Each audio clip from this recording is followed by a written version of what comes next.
Ya, apa yang membuat agama kita ini make sense, logis, dan bisa diterapkan dimanapun. Agama universal karena ada pelajaran ini. Ada namanya sebab syar'i, ada namanya sebab kauni.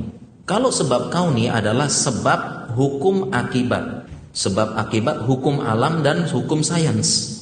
Ini namanya sebab kauni. Contohnya ya, kalau mau pintar belajar, gitu kan ya.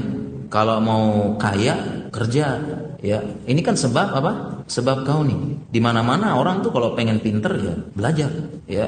Jadi tidak ada orang itu semedi di mana tiba-tiba langsung hafal Fathul Bari tiba-tiba. Belajar. Ya, tiba-tiba begini dikasih ijazah hafal hadis arba'in, nggak pernah hafal sebelumnya. Nggak bisa ini. Ini namanya sebab apa? Sebab kauni. Dan terbukti secara sains. Mobil kalau jalan diisi pertalite gitu kan, ya harus diisi kan gitu. Ini kan ilmiah. Kalau diisi air nggak jalan, diisi solar mesin rusak, ya diisi spiritus apalagi gampang kebakar. Nah ini kan sains, terbukti gitu kan. Kalau ada api dikasih air ya padam. Manusia badannya dari kulit ditusuk sama pisau tembus luka. Ini namanya apa? Sebab kauni. Yang kedua ada namanya sebab syar'i. Sebab syar'i, ya. Sebab syar'i adalah syariat menyatakan itu sebab. Syariat menyatakan itu sebab walaupun secara kauni bukan sebab. Paham jemaah? Contohnya apa? Contohnya misalnya beberapa ulama minum air zam-zam.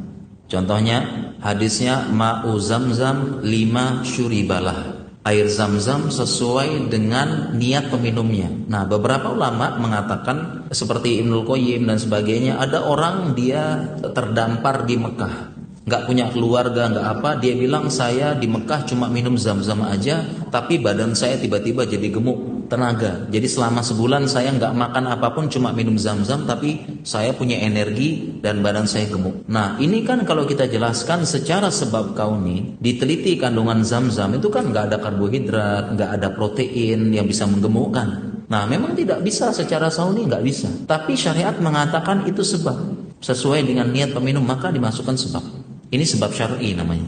Nah, sebab syar'i ini memang sudah di luar sains. Nah, disinilah sikap pertengahan umat Islam. Jadi tidak mendewakan sains dan tidak juga menolak total perkara gaib, kekuasaan Allah. Paham sih jemaah? Tengah-tengah kita.